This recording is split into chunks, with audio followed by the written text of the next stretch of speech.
ناموس رسالت کے جب قانون میں ترمیم کا مکمل پروگرام بنا لیا تھا تو الحمدللہ تحریک ناموس رسالت کے پلیٹ فارم سے ہم نے اور آپ نے مل کر بھرپور تحریک چلائی. الحمدللہ وہ کامیابی سے ہمکنار ہوئی اور حکمرانوں کو اعلان کرنا پڑا کہ اس قانون میں کوئی ترمیم نہیں کی جائے گی. اب پھر تحفظ ناموس رسالت کا مسئلہ درپیش ہے. ایک عاشق رسول ممتاز قادری کو سزائے موت سنا دی گئی ہے. ایسے ہی ایک عاشق رسول غازی الدین شہید جن کی رہائی کے لیے خود بانی پاکستان قائد اعظم محمد علی جناح اور مصور پاکستان علامہ محمد اقبال نے سر توڑ جدوجہد کی تھی، ان کو بھی موت کی سزا سنائی گئی تھی. لیکن اس وقت انگریزوں کی حکومت تھی. آج جبکہ یہ اسلامی حکومت ہے اور اس میں مسلمان حکمراں ہیں اور عدالتوں میں بھی مسلمان منصفین بیٹھے ہوئے ہیں اور پاکستان کے دستور میں بھی واضح طور پر لکھا ہوا ہے کہ پاکستان میں کوئی قانون قرآن و سنت کے خلاف نہیں ہوگا، ایسی صورت میں ایک عاشق رسول کو یہ سزا دینا سراسر دستور اسلامی کے بھی خلاف ہے اور قرآن و سنت کے بھی سری منافی ہے. کیونکہ قرآن و سنت میں واضح طور پر موجود ہے کہ گستاخ رسول کو قتل کرنے والے سے کوئی قصاص نہیں لیا جائے گا. حضرت عمر بن الخطاب رضی اللہ تعالیٰ عنہ نے حضور کا فیصلہ نہ ماننے والے ایک گستاخ رسول کا قلم کیا سر، اور اس کے ورثاء نے جب قصاص کا مطالبہ کیا تو حضور نے مقتول کا خون رائگاں ہونے کا فیصلہ سنایا. اور حضور کے اس فیصلے کی تصدیق کرتے ہوئے رب کائنات نے قرآن پاک میں یہ آیت نازل فرمائی، فلا وربک لا یؤمنون حتی یحکموک فیما شجر بینہم ثم لا یجدوا فی انفسہم حرجا مما قضیت ویسلموا تسلیما. اے محبوب تمہارے رب کی قسم، وہ مسلمان ہی نہیں جب تک وہ اپنے آپس کے جھگڑوں میں تمہیں حاکم نہ بنائیں، پھر جو تم حکم فرماؤ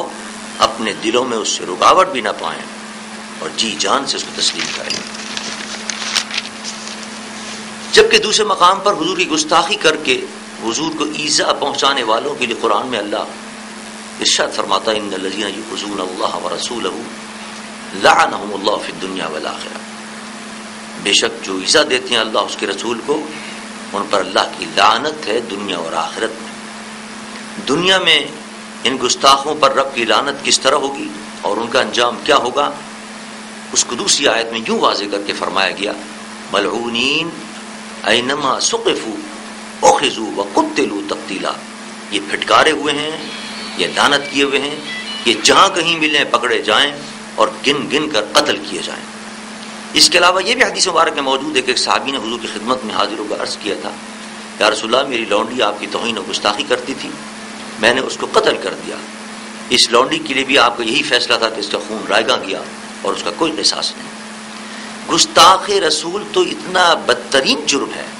کہ نبی کریم صلی اللہ علیہ وسلم نے فتح مکہ کے دن سب کو معاف فرما دیا تھا، لیکن گستاخوں کے لیے فرمایا تھا کہ اگر وہ خانہ کعبہ کے پردوں میں بھی چمٹ جائیں تو وہاں بھی ان کو پکڑ کر قتل کر دینا. چنانچہ صحابہ نے ایسے ہی کیا اور گستاخوں کو خانہ کعبہ کے پردوں میں بھی پناہ نہ ملی. لیکن افسوس ہمارے حکمراں ان احکامات اسلامی کی خلاف ورزی کرتے ہوئے ایک گستاخ رسول کو کیفر کردار تک پہنچانے والے عاشق رسول ممتاز قادری کو موت کی سزائیں سنا رہے ہیں، جبکہ سنانے والے جج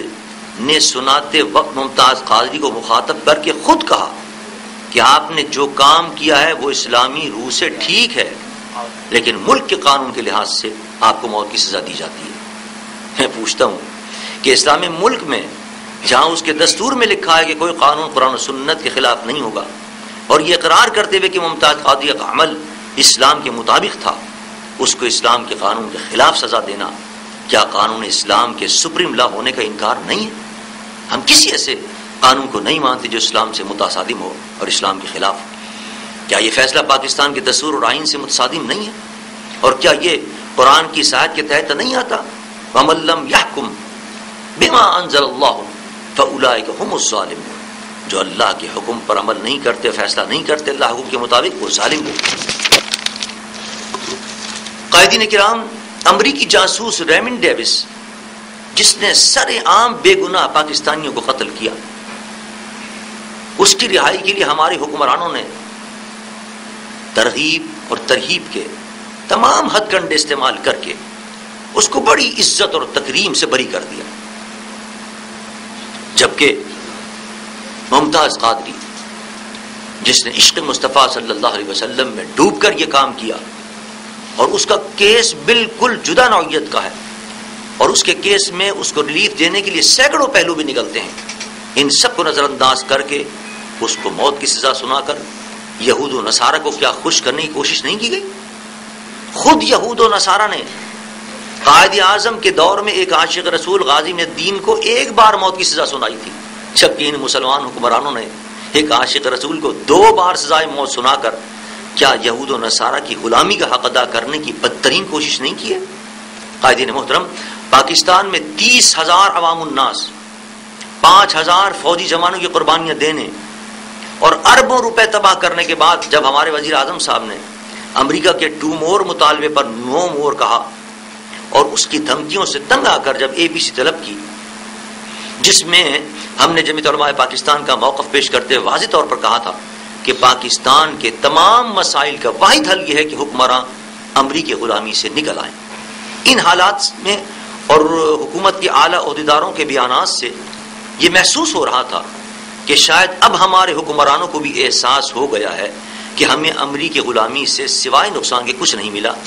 اور اب یہ محسوس ہو رہا تھا کہ شاید وہ اس امریکی غلامی سے باہر آ جائیں۔ لیکن ممتاز قادری کے اس فیصلے سے پتہ چلتا ہے کہ ہمارے حکمران اس پرانی روش پر برقرار ہیں اور امریکی طوق اپنے گلے سے اتارنے کے لیے تیار نہیں ہے۔ ایک عاشق رسول کو سزا سنا کر اور ایک گستاخ رسول آسیہ مسیح کی رہائی کے لیے بے چین ہمارے حکمراں ایک عاشق رسول کی رہائی کے لیے کوئی اقدام نہ کر کے امریکہ اور یہود و نصارہ کو خوش رکھنا چاہتے ہیں، لیکن وہ یہ سن لیں کہ وہ ایک عاشق رسول کو سزا سنا کر اللہ کے رسول کو ناراض کر رہے ہیں اور اس کے غضب کو دعوت دے رہے ہیں، اور جس کو وہ خوش کرنا چاہتے ہیں وہ بھی ان سے خوش نہیں ہوں گے، جس طرح وہ 30,000 لوگوں کو مروانے کے بعد بھی ان سے خوش نہیں ہیں۔ کیوں نہ ہو؟ اللہ تبارک و تعالیٰ کا واضح قرآن میں ارشاد موجود ہے، وَلَن تَرْضَىٰ عَنْكَ الْيَهُودُ وَلَا النَّصَارَىٰ حَتَّىٰ تَتَّبِعَ مِلَّتَهُمْ، ہرگز تم سے یہود و نصارہ کبھی بھی راضی نہیں ہوں گے جب تک تم ان کے دین کی پیروی نہ کر لو۔ قائدین محترم، عاشق رسول ممتاز قادری کا چہرہ یہ سزا سن کر خوشی سے دمکنے لگا اور چمکنے لگا۔ اس نے اپنے والد کی مبارکباد دیتے ہوئے کہا کہ آپ بھی مجھے مبارکباد دیجئے، مجھے شہادت کی موت نصیب ہو رہی ہے۔ اس نے عشق مصطفیٰ میں ڈوب کر کہا کہ میں تو اس دن کا انتظار کر رہا تھا، دعا کریں کہ حضور سرور کائنات صلی اللہ علیہ وسلم مجھے اپنی غلامی میں قبول فرما لیں۔ قائدین محترم، اس کو تو حضور نے اپنی غلامی میں قبول کر لیا ہے، وہ تو رب کی بارگاہ میں سرخرو ہو گیا ہے اور اپنے آقا کے قدموں میں جانے کے لیے اور شہادت کی موت کو گلی لگانے کے لیے بے چین اور مضطرب ہے۔ اسی لیے اس نے اپیل بھی نہیں کرنا وہ چاہتا تھا، لیکن کچھ علماء کے کہنے پر اصرار کرنے پر اس نے مانا ہے اور تسلیم کیا ہے کہ چلیں اپیل بھی دائر کر دیں، لیکن وہ تو اپنے آقا کے حضور جانے کے لیے بے چین ہے۔ لیکن اب ہمارے عشق کا امتحان شروع ہو گیا ہے کہ اس عاشق رسول کو بچانے کے لیے اور اس کی سزا کو ختم کرنے کے لیے، اسلام کو سپریم لا ثابت کرنے کے لیے، اسلامی قانون کو سارے قانون سے برتر ثابت کرنے کے لیے ہم کیا اقدامات کرتے ہیں اور اپنے آقا کو ہم کس طرح راضی کرتے ہیں۔ آج آپ سب قائدین کو اس لیے تکلیف دی ہے کہ اس سزا کے اعلان پر ہر عاشق رسول پریشان ہے اور ہر ایک انفرادی طور پر کوئی ہڑتالیں کر رہے ہیں، کوئی جلسے نکال رہے ہیں، کوئی جلوس کر رہے ہیں، اپنے جذبات کا اظہار کر رہے ہیں، لیکن ضرورت اس بات کی ہے کہ قائدین سب مل کر قوم کو کوئی متفق رائے مت دیں اور اپنا دینی فرض ادا کر کے اللہ کے رسول اللہ کے حضور سرخرو۔ ایک بار پھر آپ کا شکریہ ادا کرتا ہوں اور گزارش کروں گا کہ اب اپنی گفتگو میں آپ حضرات تجاویز ہمیں دیں کہ ہمیں اس معاملے میں کیا قدم اٹھانا چاہیے تحریک ناموس رسالت کے پلیٹ فارم سے، اور کیا متفقہ لائے عمل قوم کو دینا چاہیے۔ پھر آپ کا شکریہ ادا کرتا ہوں، بہت بہت شکریہ کہ آپ تشریف لائے۔ میں سب سے پہلے جماعت اسلامی پاکستان کے امیر محترم جناب سید منور حسن صاحب سے گزارش کرتا ہوں کہ وہ اظہار خیال فرمائیں۔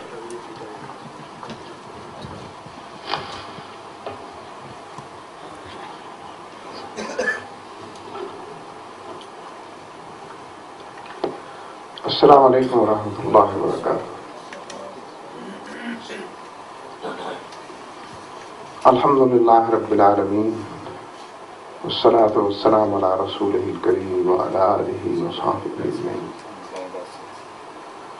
أما بعد فأعوذ بالله من الشيطان الرجيم بسم الله الرحمن الرحيم لقد كان لكم في رسول الله أسوة حسنة صدق الله العظيم. محترم جناب صاحبزادہ ابو الخیر صاحب، مکرمی حافظ محمد سعید صاحب، حضرات علماء کرام، حاضرین مجلس، میرے بھائیوں، بزرگوں اور دوستوں، جہاں تک نفس سے مسئلے کا تعلق ہے، میرا خیال ہے کہ صاحبزادہ ابو الخیر صاحب نے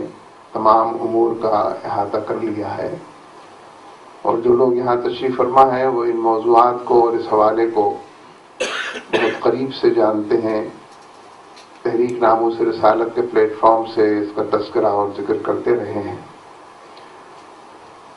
اس وقت فی الحقیقت ضرورت اسی امر کی ہے کہ ہم ایسی تجاویز مرتب کر لیں کم سے کم وقت میں کہ فوری طور پر اس کے اظہار کے جو مواقع میسر ہیں ان سے ہم استفادہ کر سکیں۔ بحیثیت مجموعی پورے ملک کے اندر ماحول تو سیکولرزم کا ہے، زندگی کے تمام دائروں میں، مورچوں اور محاذوں پر جادو وہ جو سر چڑھ کر بولے کہ مصداق سیکولرزم یا لبرلزم اپنی تمام جہتوں کے ساتھ نظر آتا ہے، دکھائی دیتا ہے، دندناتا ہے، اپنے آپ کو منواتا ہے، اور فیصلہ کرنے والوں کے دل و دماغ میں سرایت بھی کرتا ہے اور ان سے فیصلے بھی کراتا ہے۔ اور ظاہر ہے کہ یہ عنوان ایسا ہے کہ جو ہمہ جہت جد و جہد کا متقاضی، لیکن وقت اور حالات وہ مواقع پیدا کرتے رہتے ہیں جن کی بنا پر ناگزیر ہو جاتا ہے کہ یکجہتی کا اظہار کرتے ہوئے اپنے ایجنڈے کو اثر نو ترتیب دیا جائے، اور سرگرمیوں کے حوالے سے اور کچھ کرنے اور کر گزرنے کے حوالے سے فی الحقیقت اپنی حیثیت کو، مقام کو، اور اپنی سوچ اور فکر، نقطہ نظر اور زاویہ نگاہ کو لوگوں سے منوایا جائے۔ یعنی بنیادی بات تو یہ ہے کہ جب تک اس معاشرے کے اندر دین کا غلبہ نہیں ہوگا، یہ سارے چیلنجز سر اٹھاتے رہیں گے، دل و دماغ میں کڑبڑاتے رہیں گے، اور سوالیہ نشان کی حیثیت سے سامنے آ کر کھڑے ہوتے رہیں گے۔ لیکن اس طرح کے واقعات اور حادثات فی الحقیقت غلبہ دین کی طرف بھی رہنمائی کرتے ہیں کہ اجزاء کے اندر جو جدوجہد مطلوب ہے وہ ہم مل جل کر کر لیتے ہیں، لیکن کل کے حوالے سے جو جدوجہد مطلوب ہے میں نہیں سمجھتا کہ ہم اس بارے میں اپنی ذمہ داری کو پورا کر رہے ہیں۔ اس لیے کہ عام طور پر تو اہل دین کی بھی ایک بڑی تعداد ایسے ملے گی کہ جو دین کے ساتھ تو شغف رکھتے ہیں، فرائض و واجبات و حلال و حرام کی تمیز کو بھی برتتے ہیں، لیکن اقامت دین یا غلبہ دین یا فی الحقیقت حکومت الہیہ کا قیام یا ایک ایسا معاشرہ کہ جو ہر حوالے سے قال اللہ و قال رسول کے قریب تر ہو، اور ایک ایسی حکومت کہ جو جواب دہی کے احساس سے معمور ہو اور اللہ اور اس کے رسول صلی اللہ علیہ وسلم کی تعلیمات ہی کو قانون بنانا اور دستور بنانا اور رویے کے طور پر اپنانے کے لیے کوشاں ہو، ظاہر ہے کہ یہ کم کم نظر آتا ہے اور دکھائی دیتا ہے۔ اس لیے اس طرح کی نشستوں میں بدرجہ اولیٰ ہم سب اس عزم کو اثر نو دہراتے ہیں کہ ہمارا اصل کام تو نبی اکرم صلی اللہ علیہ وسلم کی سنت ثابتہ کو لے کر اٹھنا، قرآن پاک کی تعلیمات کو نہ صرف یہ کہ عام کرنا بلکہ ان کو حکم بنانا، اور اس کے لیے جو کچھ ممکن ہے، میسر ہے، انہی وسائل پر قانع نہ ہو جانا بلکہ فی الواقع زیادہ سے زیادہ کی کوشش کرنا۔ یہ بات اپنی جگہ بڑی خوش آئند ہے کہ تحریک ناموس رسالت نے بھی اور اس سے پہلے اور اس کے بعد اور اس دوران انگنت کوششیں ایسی ہوتی رہی ہیں کہ جس کے نتیجے میں دینی ذہنوں کے اندر یگانگت بڑھی ہے، قربتوں میں اضافہ ہوا ہے، فاصلے گھٹے ہیں، اور ایک دوسرے کو سمجھنے کا جاننے کا عمل جو ہے وہ کل کے مقابلے میں آج نسبتاً زیادہ تیزی کے ساتھ جاری نظر آتا ہے۔ لہذا فی الحقیقت تو بات یہی ہے کہ ہم سب کو مل جل کر، اصل میں ملک کے اندر انتخابات ہوتے ہیں تو سمجھایا جاتا ہے کہ انتخاب کے حوالے سے جو اتحاد ہے اس کو دیرپا ہونا چاہیے، اس کو دور تک نظر آنا چاہیے، اس کو اپنی کرم فرمائیاں اور جلوہ نوازیوں سے لوگوں کو نوازنا چاہیے، جس میں کوئی اختلاف نہیں ہے۔ لیکن کیونکہ ملک کے اندر بے شمار گروہ اور افراد ایسے موجود ہیں کہ جو انتخاب کو کوئی راستہ، درست راستہ نہیں سمجھتے، یہ تبدیلی کا عنوان نہیں جانتے، تو بجائے اس بحث میں پڑھنے کے کہ ہم ان سے کہیں کہ آپ مانیں اور وہ کہیں کہ آپ بھی نہ مانیں، ایک ایسے دینی پلیٹ فارم کی ضرورت باقی رہتی ہے کہ جو دینی ایجنڈے کو لے کر چلے۔ اس میں یہ آپ سے آپ آ جائے گا۔ جو لوگ انتخاب نہیں لڑتے انہیں ووٹ دینے سے کوئی قد نہیں ہے، وہ ایسے لوگوں کو ووٹ دے دیں گے جن کے بارے میں ان کا گمان اور خیال ہوگا کہ وہ واقعی کوئی تبدیلی کے لیے کوشاں ہیں اور اس حوالے سے کسی کردار کا مظاہرہ کر سکتے ہیں۔ لیکن ایک ایسا دینی پلیٹ فارم جو اوور آل بحیثیت مجموعی سیکولرزم کے راستے کی رکاوٹ بھی بنے، اور سیکولرزم جن حوالوں سے اپنے آپ کو منوا رہا ہے ان تمام حوالوں سے اس کے تار و پود بکھیریں اور اس کی اصل حقیقت اور اصل چہرہ بے نقاب کریں، اور سیکولرزم کے جو عنوانات اسلامی جمہوریہ پاکستان میں تمام دائروں میں پائے جاتے ہیں اس سے لوگوں کو آگاہ کریں۔ ایسا دینی پلیٹ فارم فی الحقیقت دین کی تبلیغ اور اشاعت کے لیے بھی، تفقہ فی الدین کے حوالے سے بھی، اور لوگوں کے اندر دین کے لیے جو رغبت پہلے سے پائی جاتی ہے، جو شوق ذوق پہلے سے موجود ہے، اس کو منوانے کے لیے بھی ایسا پلیٹ فارم کارگر ہوگا۔ اور کچھ بعید نہیں ہے، پلیٹ فارم اسی طرح سے بنتے ہیں، ان کے ابتدائی مراحل ہوتے ہیں، ٹیچنگ پیریڈ ہوتے ہیں، اس زمانے سے گزرنے کے بعد وہ پھر بالآخر میچیور بھی ہوتے ہیں، اور بڑے بلند آہنگی کے ساتھ اپنا ایجنڈا اور پروگرام بھی لوگوں کے دل و دماغ میں اتارتے ہیں، اور جدوجہد کے لیے بھی ان کو پکارتے بلاتے وہ بالآخر جمع کرتے ہیں۔ تو میں سمجھتا ہوں کہ اس وقت فوری طور پر جو مسئلہ درپیش ہے اس کو یقینی طور پر ایڈریس کرنے کی ضرورت ہے، جیسا کہ صاحبزادہ صاحب نے ارشاد فرمایا ہے۔ ہم آج بدھ کے دن یہاں پر سب لوگ بیٹھے ہیں، اگر جمعے کے حوالے سے یہ پروگرام جو کم سے کم ہو سکتا ہے ضرور بنا لیا جائے کہ پورے ملک کے اندر ممبر و محراب سے اور گنبد و مینار سے یہ صدا بلند ہو جو ابھی صاحبزادہ ابوالخیر صاحب نے بلند کی ہے، اور پھر مسجدوں کے باہر بھی اور ایسے اطراف و کنار میں بھی جہاں لوگ جمع ہوتے ہیں، اکٹھے ہوتے ہیں، وہاں پر بھی ایسے مظاہروں کا اہتمام کیا جائے۔ ظاہر ہے کہ نقطہ بنیادی طور پر لوگوں کو ایجوکیٹ کرنے کا ہونا چاہیے۔ اس مسئلے سے جذباتی وابستگی کے باوجود بھی ان گنت لوگ اس کی حقیقت سے ناواقف ہیں کہ مسئلہ ہے کیا، ناموس رسالت کا، یہ تحفظ ہے ناموس رسالت کا۔ تو اگر ہم جمعے کے حوالے سے پروگرام بنا لیں اور پھر اس سلسلے کو جاری رکھیں، اور جو مجھے یاد پڑتا ہے پہلے ایک کمیٹی بنی تھی، کوئی کیا نام تھا، اسٹیئرنگ کمیٹی، ہم بھی نام تو انگریزی میں رکھتے ہیں تاکہ سمجھنے میں سہولت ہو، کیونکہ اردو میں نہ مجھے کہنا آتا ہے نہ آپ کو سمجھنا آتا ہے۔ تو اسٹیئرنگ کمیٹی کی اگر وہ لوگ یہاں موجود ہیں جس میں تمام جماعتوں کے لوگ تھے، اگر نہیں ہے تو کچھ مزید شامل کر لیے جائیں، تو اس کے نتیجے میں اس کی میٹنگ چاہے اس کے فوراً بعد ہو جائے۔ مجھے اس سے اتفاق ہے کہ اس وقت کسی بہت زیادہ تقریروں کی ضرورت نہیں ہے۔ آپ کہیں گے کہ تقریر کرنے کے بعد تو ہر شخص یہی کہتا ہے،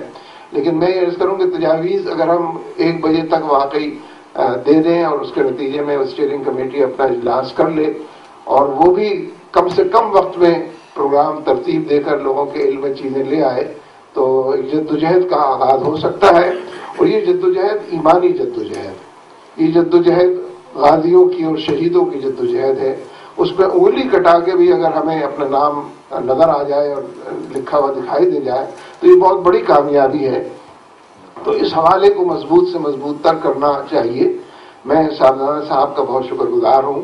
کہ انہوں نے حیدرآباد سے یہاں تشریف لا کر اس طرح کی ایک مجلس کا اہتمام کیا ہے جس میں تمام وہ چہرے، وہ افراد، وہ بزرگ تشریف فرما ہیں کہ جنہیں ہونا چاہیے۔ اور میں یہ محسوس کرتا ہوں کہ کوئی پروگرام ہم بنائیں گے تو انشاءاللہ زیادہ بڑے پیمانے پر پورے ملک کے اندر اہل اللہ کی طرف سے اس کی پذیرائی ہوگی۔ اللہ تبارک و تعالی ہمارا حامی و ناصر ہو۔ اقول قولی ھذا استغفر اللہ لی ولکم ولسائر ان الحمد للہ والصلاة والسلام علی رسول اللہ وعلى آلہ وصحبہ اجمعین، اما بعد۔